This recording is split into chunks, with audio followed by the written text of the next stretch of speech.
back, viewers, to another good, bad, and batshit. This in the series looking at firsts. And before we get into what we'll be talking about today, I am one of your hosts. I can't even say that properly. One of your hosts, Put your teeth back Stu in. Jackson, And I'm Craig Houston. not Faye Gooston, Oh, here we as go. uh, as as as AI text would have you say. Um, I can be fair in so. this episode if you want. I don't mind. I get it on my own uh, podcast every time. yeah, so yes, podcast, speech to text can sometimes be a bit, especially with the old Geordie accent there. Oh, yeah. A friend of mine who was at the Port Zealand weekend I've just came back through. I'll say hello to him because he's a big Star Trek fan and he watched our Section 1 episode. So Dr. Craig Cooper Smith, who is absolute legend. He says that he uses a lot of the time for us Geordies to understand us an English to English dictionary.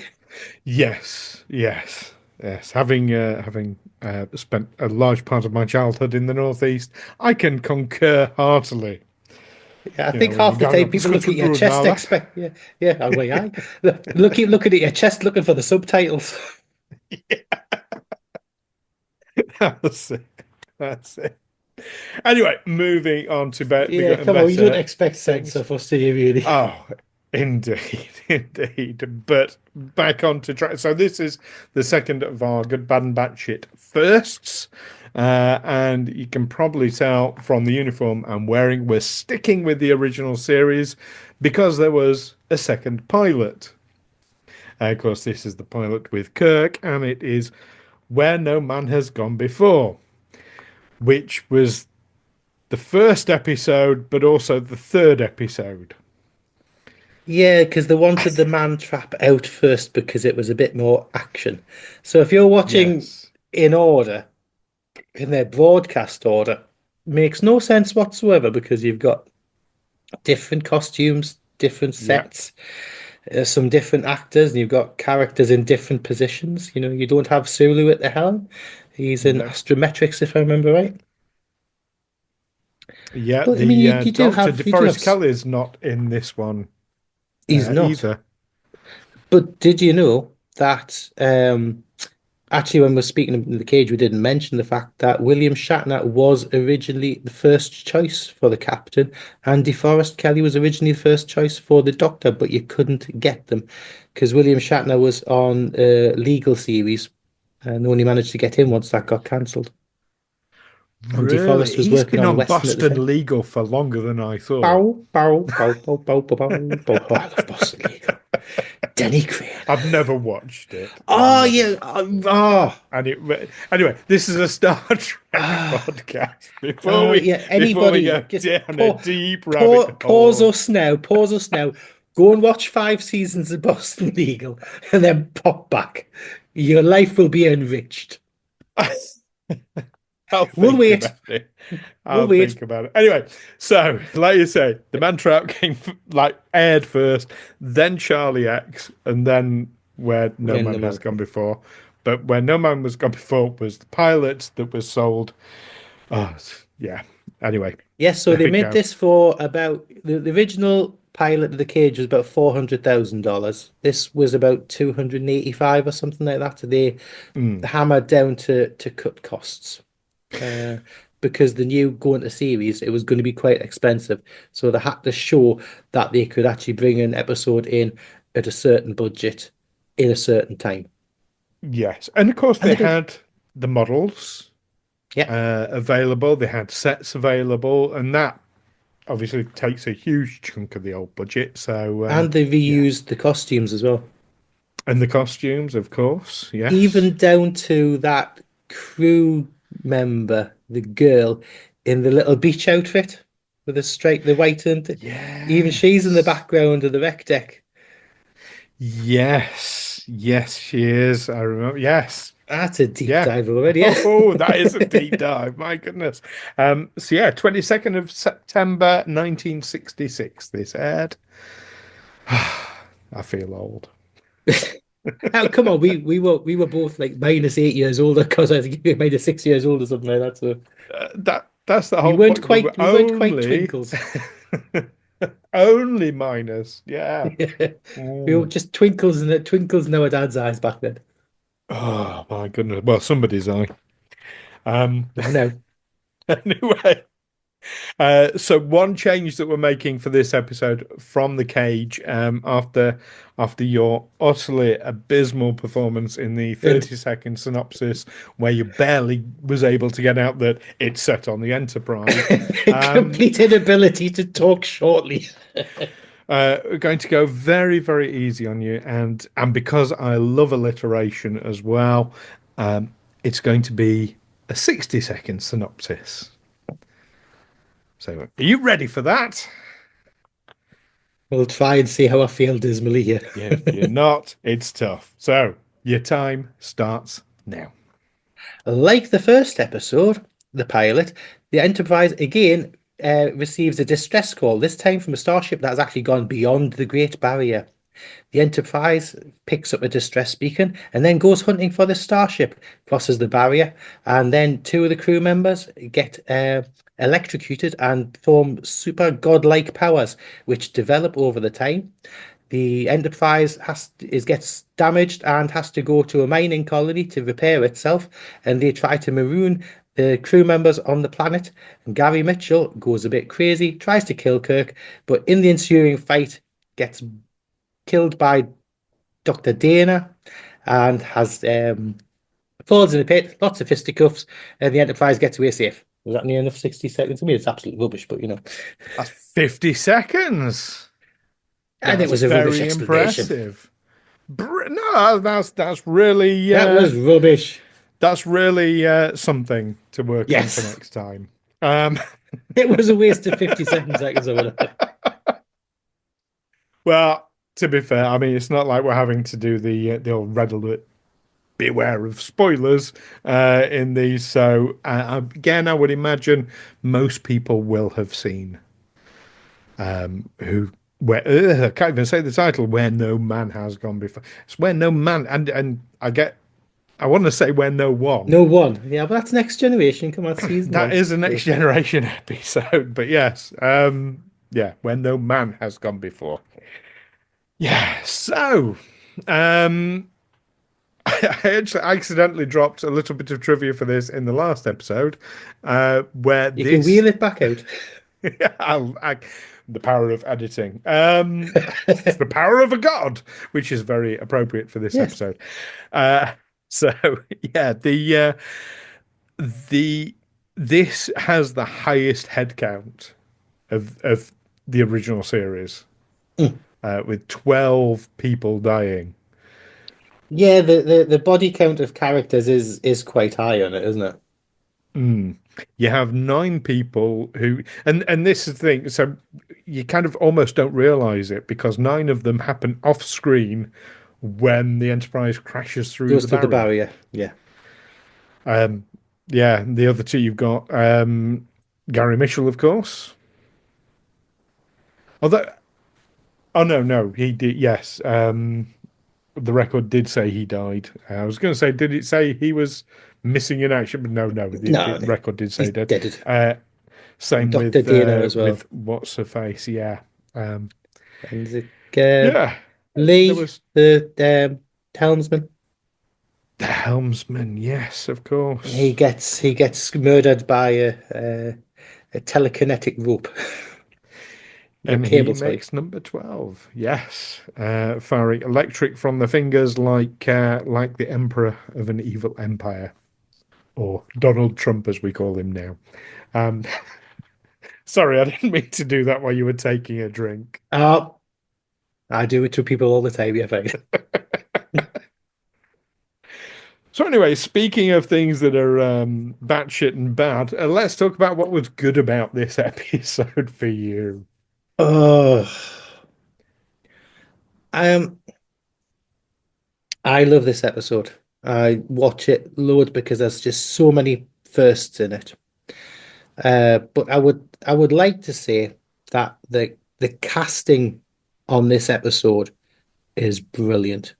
I mean, I just feel really sad that we only got one episode of Gary Mitchell in because his Mm, relationship with Kirk before the Kirk Spock McCoy kind of thing, but his relationship with Kirk, it's quite genuine, and you can see that the actors do the proper like affection between these two characters early on. yeah, And I think Gary Mitchell is a great character. Also, the psychiatrist, Dr. Dana, Sally Kellerman, brilliant. Really, really good. And again, you've got something that you could almost say the ship psychiatrist. It's the first time you see one like that, long before Deanna Troy and that. And mm, again, an officer with some clout. So yeah, my first real like is the casting on this. Obviously, getting William Shatner in, and it's the first episodes of James Doohan. You don't have McCoy yet. You've got Sulu in a different position. No Uhura yet either, but it's the proper germination of the start of what is going to be the core crew. And I think the casting on this, even the guest cast and stuff, yes, was really good. yes. Couldn't agree more. Yeah, I mean, you say about the relationship between Kirk and Mitchell. Um, they managed to convey a huge amount of history in just a couple of lines. Yeah, And that's quite a talent in of itself. And at a time, excuse me, when the ship's at an emergency and they have this like casual camaraderie, it just like it comes together so perfectly, and you just know everything you need to know about them. yeah. Absolutely brilliant, absolutely brilliant. Yeah, no, that's a very good call. Can I Um, put a Craigie caveat in though? always. Oh, why the flipping hell did J.J. Abrams, when he was rebooting the um, Star Trek, not include the Gary Mitchell character in, even if he was just in for the Starfleet kind of, cadet kind of thing? Because I think that, especially in the early 2010s, if they had remade Where No Man Has Gone Before as, say, the second Star Trek film, you introduce Mm, Gary Mitchell, even if he's not a main player in that, but that he exists. And instead of Into Darkness, if they had remade Where No Man Has Gone Before as the second Star Trek film, I think it would have been stellar. With just the whole update the story, modernize it, yeah. especially in the early 2010s when superhero things and like were all the rage.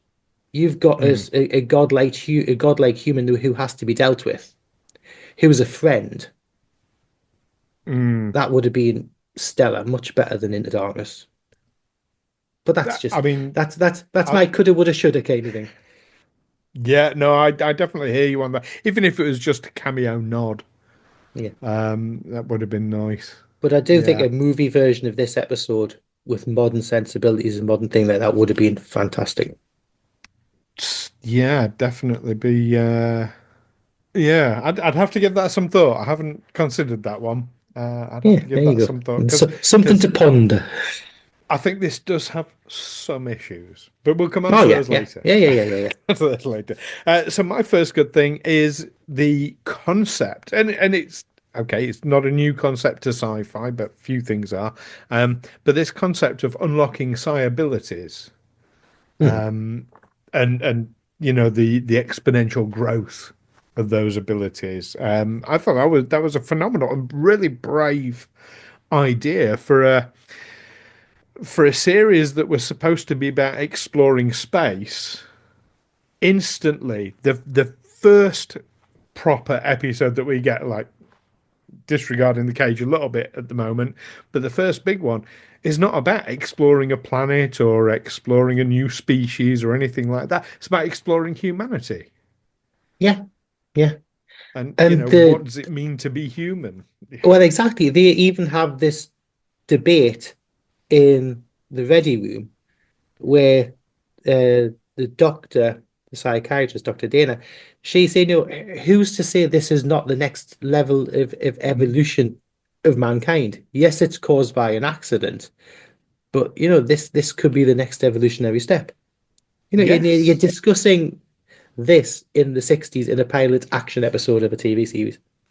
And I think it's almost prophetic in a way in how Patrick Stewart and Jean-Luc Picard became Professor Xavier. Yeah. There you go. Quick Anyway, into Cerebro. yeah. So yeah, that's my number one pick. What's your second one? My second one is the story in general. Similar to what you're saying, is that yes, it's another rescue mission, but it's again boldly going where no one's gone before, going outside of our galaxy, going where no one's gone before, not just to find a new planet, it's just to say if we could actually get out of I mean, the barrier, the great, this barrier is different to the barrier in Star Trek 5 because this is the outer barrier, whereas Star Trek 5 is the inner barrier. Yeah, this is the same barrier from And Discovery, yes, yes, yeah, but completely yeah, right on that. that's a whole other That thing. was season 4, was it, in Discovery? Yes. Cool. I won't see. I've just watched it recently, and I Yeah, yeah, think, yeah. season 4. Yes, yes, yes. But Far too the nice. science fiction concept and everything in it is sound. I really like that. Mm. So my second one is actually pretty much the same as your first one, which is the performances, particularly from Shatner and Nimoy. I thought absolutely, it's good to see sort of Spock getting his groove on, a bit more than in the cage, where he showed Yeah. far too much emotion. But do you not notice in both the cage and in Where No Man Has Gone Before, Spock shouts a lot? Yes. Now I know he felt more able to tone down his performance because Shatner was performing more than Jeffrey Hunter did. But yeah, he's I get the impression he was sort of playing him as repressed, which Yeah. as we've as the lore behind Vulcans has developed, that's effectively what they are. So yeah, that's why I think that's happening. But yeah, he does definitely. He's very shouty, still finding his feet, but Yeah. yeah, I But I thought think he it's he more because he performed was really he was well. like commanding and giving orders a lot and things and stuff like that. I think he was just doing it a bit loud. And what's your third good? William Shatner playing Kirk. This is before. I'm not saying he gets lazy sometimes when he's playing Kirk, but he plays all the facets of Kirk within this episode.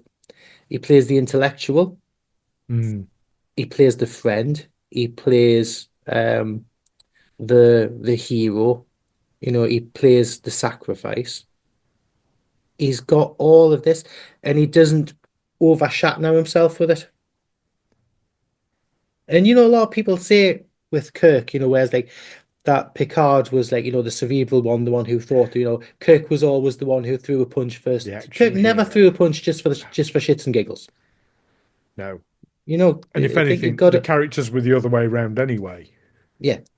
And the thing as well with it is that you've got to put the thumbs up for the first Kirk torn tunic. Yeah. That's iconic. Iconic. But William Yes. Shatner, we absolutely love him. All 94 years old of him. Just Yeah. watch Yeah. Boston Legal. I think whoever does his tweets can maybe get in the bin, but Yeah, well, that's a whole other thing. That's a whole other thing. So my third good one is actually very much Kirk related. It's the opening title narration. Because it's the okay. first time we get space, the final frontier. Yeah, it's the first time we get that, and yeah, it's just again, it's become so iconic now, and it's hard for anyone to say the word space dramatically without instantly thinking the final frontier. So and it's I I'm trying to think, but I can't think of anything else that was doing anything similar at the time. You had opening narrations, but not in a. It was always like an exposition thing, whereas this Yeah, is much more poetic.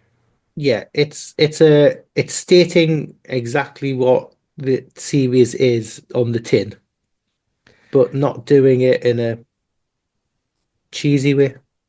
It's Yeah, more poetic, like you say, yeah, yeah. and So iconic. yeah, that's my third. But it isn't all sunshine and roses, is it? No, it's not. There are some less than favourable moments. So let's dive into the bad. What was bad about this? I think that for some parts of this episode, it looks cheap, even though it isn't. I think the cage looked classier in production than what this did. And there's just some this I think there's some bits where it's almost like wobbly scenery and it's just it doesn't quite have the finesse of the cage. And but I think that's down to the fact that its budget was a third less. Yeah, But that's just yeah. nitpicking. No, I think that's an absolutely fair comment. Mine is more storyline related, more writing related, and it was the concept of Kirk actually considering killing Gary. I get you've got sort of Spock saying, "Oh no, you must kill him immediately," and a bit heavy-handed for the Spock that we now know. Yes, it is very heavy-handed, yeah. But at the time, it's still funny feet, and he's supposed to be purely logical. And if that's the logical solution, that's what he would drive forward. And versus Dr. Dina's like, no, we must help him. The idea that Kirk was seriously considering killing him jars with me. Yeah. It jars, and I get we wanted that sort of that. Oh, should I? Shouldn't I? That kind of that Hamlet moment. Um, but yeah. Yeah. I would say my second one is it's not a little bit of a contradiction in sorts. Yes, you've got Dr. Dana there as an officer and a psychologist, and she's quite a strong character. She's not something soppy. But from the progression of actually having the first officer as a female, they in the pilot here, you don't have anybody of any kind of like equivalent authority in the Mm. command structure. Because all you see is another female yeoman, and until Uhura comes on the bridge as another officer. Again, Uhura is great, progressive, moving forward, but she didn't get to sit in the center seat particularly or anything like that. So there was a step backwards a bit, I feel, um, from the cage to where no man's gone before for female roles. Yes, there is an episode when Uhura does sit in the big chair.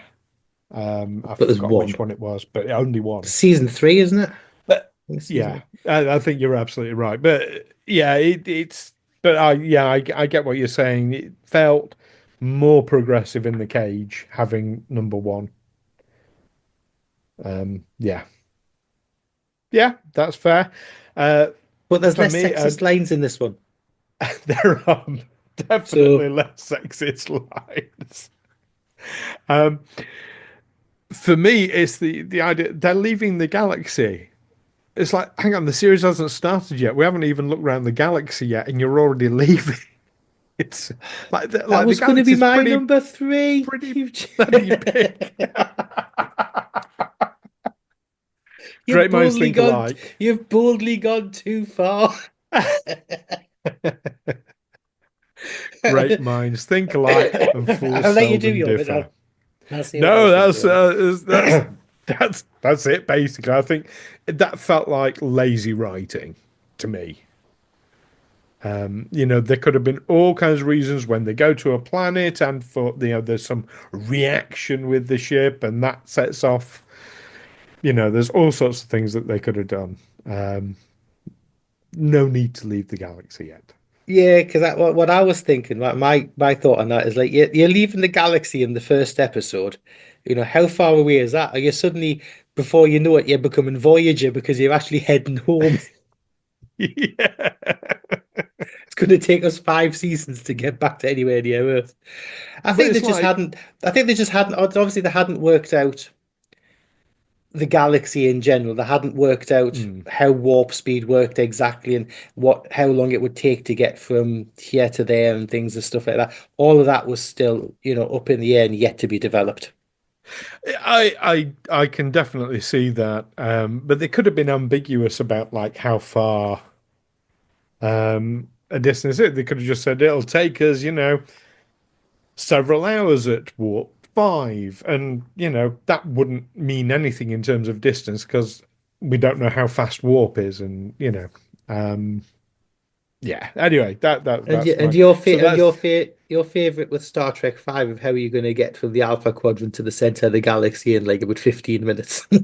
exactly. I mean, it should have taken Voyager like 30 minutes to get home by that reckoning.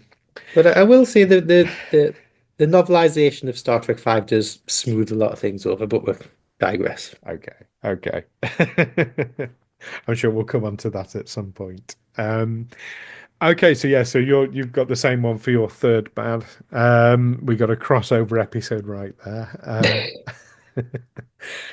So my third bad is the gravestone saying James R. James R. Kirk. Kirk. I know that there's been all kinds of retcon and theories and like, oh well, he's only human, or like the theory that Mitchell had this nickname for it, it was James Racquetball Kirk, and you know, no, it was a fuck up. Or he didn't have his middle initial cemented in the pilot. Which is fine, but if you're going to cement it by carving it in cement, I mean, it was polystyrene, but No, it wasn't, was it? but the joke I thought needs they to were work, real damn it. rocks. But if you're going to cement it by having it there on screen as James R. Kirk, leave it as James R. Kirk. Don't go messing about with it. Yeah. Yeah. Anyway, that's my third bad one. What was cray about it for you? Um, there's a bit in the start where the fact that when they hit the barrier and people get electrocuted and the psi abilities kind of happen, it's just a bit odd out of 400 odd members of the crew, only two of them Hmm. were affected.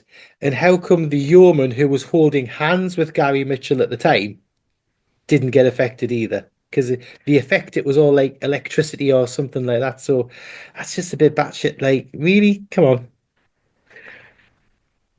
I- Yeah, my so my batshit one is kind of almost an explanation of that in a way. Is this idea that ESP is being tracked in humans, and that those two people, because it's in the exposition, have the Yeah. highest ESP rating But on the ship. to be fair, do you I not think if it's in the human genome, I guess they might have the highest rating, but other people would have been affected to a lesser degree. Yes, I mean, I sort of saw it as unless it's high enough for you to like just about tolerate it, and it has to be pretty high for that, then it just burns out your brain. Yeah. So why was the rest of people's That's my brains not burnt out if they weren't good at it? yeah. I'm it's convenient. Yes. Yeah, could have done with a bit more not psychobabble. What's the technobabble? Technobabble. Bit more technobabble Tech the would tech. have solved that one. Yeah. Um, yeah, that's fair. What was your second one? Uh, my second one was the fact that they're actually getting to the great, getting to the barrier. there without, you know, how long it's the time stuff. Mm, You're thinking like, yeah, unless you can pin something down, it's batshit to think that you're going to get to the very, very edge of the galaxy. If they actually think of the computations and the time to, I just don't think the writing that didn't research it enough. mm. Yeah, yeah. And I think I, it should have gone, like you said, with something a bit more, because that was a bit too wackadoodle. yeah, I'd go with that. It was definitely a bit out there. Um, my second one is sort of Nick from the Cage, but I'm giving myself a bit of wiggle room here because the Cage wasn't meant for airing Yeah, originally. This was the first Star Trek episode, technically. Um, Vulcans not having emotions. Conceptually, that's a really bizarre thing to do for a TV series because conflict comes from emotions, and you need conflict in order to have good storytelling. yeah. Because what was it that Spock said? Oh, one of your Earth or one of your human emotions. And then he also says that one of his ancestors married an Yes, Earth woman. yes, which is Let's quick technically get the true. gaffer tape and let's get the gaffer And tape and the retcon there. a little bit of casual racism from Kirk in response to that as well. Oh, it must be terrible having such bad blood. Okay. Uh, it wasn't Wait, he perfect. doesn't It like was, Klingons. Come on, so he just oh, yeah. I've never trusted Klingons, and I never will. what was it? You Yeah, Klingon son, you've killed my bastard. that's it. That's it. Sorry And for the what swearing, about the ladies. third one? Third batshit crazy for you? Can I just be just self-indulgent? And I Mhm. think it was batshit crazy to kill Gary Mitchell in the first episode, considering he's such a good character. Yeah, I know it would have could have screwed up the Kirk Spock McCoy kind of thing, but Gary Lockwood was brilliant, and the character is brilliant. It's batshit that it was just wasted on one episode. yeah, yeah, I know the tattoo for the storyline kind of thing, but it's such a waste. Just a one shot and gone. yeah. I hear you on that. And I know Lower Decks did a much better job of this than I could ever do, but they killed him with a rock. Yeah. He's got godlike powers, Yeah. and they just hit him with a rock. Ah, but he had his powers drained because of the telekinetic fight with the Doctor. Yeah, but weren't they coming back? Well, slowly His but eyes were sure. back. Yeah, I mean that must have been Anyway, awful. that's a Yeah, that whole. must have been awful Yeah. for the actors, to have those silver contacts in, especially when they're so Contacts. primitive and they could only have them in for like seconds at a time before. But anyway. Yes, yes, and speaking as an actor, contacts are not something I relish.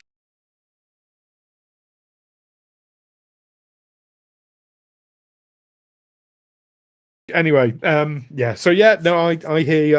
I think it was a bit crazy to waste such a good actor and such a good character.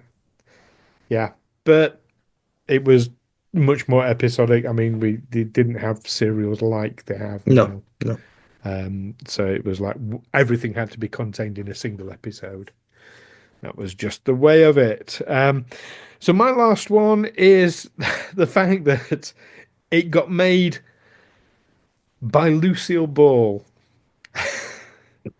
from I Love like the fact that we have to thank I Love Lucy for Star Trek is, I mean, it's amazing and it's beautiful and it's just absolutely crazy that those two things will be forever so profoundly linked. And Mission Impossible as well, like we And Mission Impossible, mentioned, can't forget Mission Impossible, but yeah, because they're both multi-billion dollar Paramount productions. yeah, And yeah. they're basically loosely pumping all of our money into Star Trek and to Mission Impossible, just made up have to physically sell the studio to Paramount. I mean, amazing business person, obviously.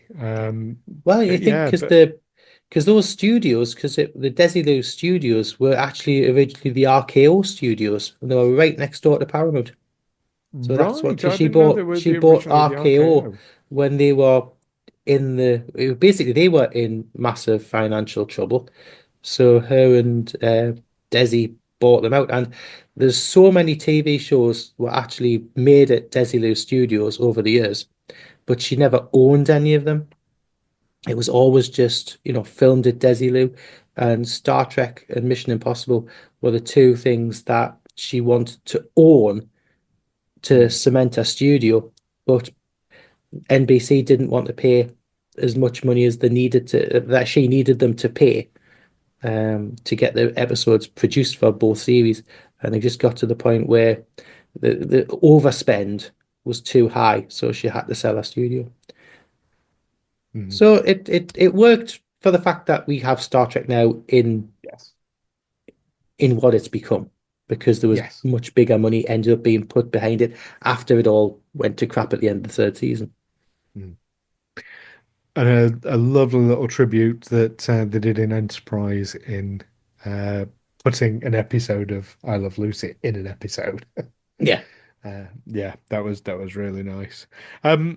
Another little bit of trivia, like completely left field now. Another little bit of trivia that I'd forgotten about: the matte painting for the is it the refining station or the mining station? Yeah. Yeah. Um, was used in Deep Space Nine in Far Beyond the Stars on the cover of one of the Yes. Yes, it magazines, did. Yes, it did. which is absolutely that level of detail, that level of thought, that same matte painting being used. I just think But that's it shows, amazing. especially in the team of Deep Space Nine, Mm. they were proper original series lovers. Yeah, yeah, They were the proper fanboys who just got to run wild in the Star Trek universe. yes, And you folk know that we've got an absolute adoration for Deep Space Nine yes. Oh, because we it is have. probably the most Star Trek of all Star Trek, and a lot of people don't realize that. Even though that wasn't the opinion at the time. But I'm sure we'll come on to that. Yeah, and I remember when DS9 started, me and you were big fans from the beginning. Yeah, yeah. Boldly going nowhere, people said. Exactly. Yeah, anyway, there we go. That's our good, bad, and batshit cause for where no man has gone before. Getting it right, not to be confused with Next Generation. What do you think? Do you agree with our picks? Do you think we should have picked other things? Is there anything we've forgotten about? Any little bits of trivia about the episode Loads, that you want to probably. drop in the comments? Do drop a comment. Let us know what you think, and make sure you give us a like and subscribe as well for more of the same content. There will be another one of these following. I'll let you guess what it is for now. I'm But going to for get me now, crayons out. I'm going to get me crayons and me pens and pencils out. I mean, isn't that just how you write your notes anyway? Ah, that's in Or crayon. is that Yeah. just me? No, it's in crayon because I'm not allowed pens because I'll start stabbing myself in the eye.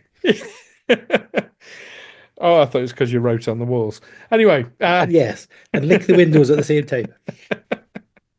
until next time, peace and long life. Live long and prosper, guys.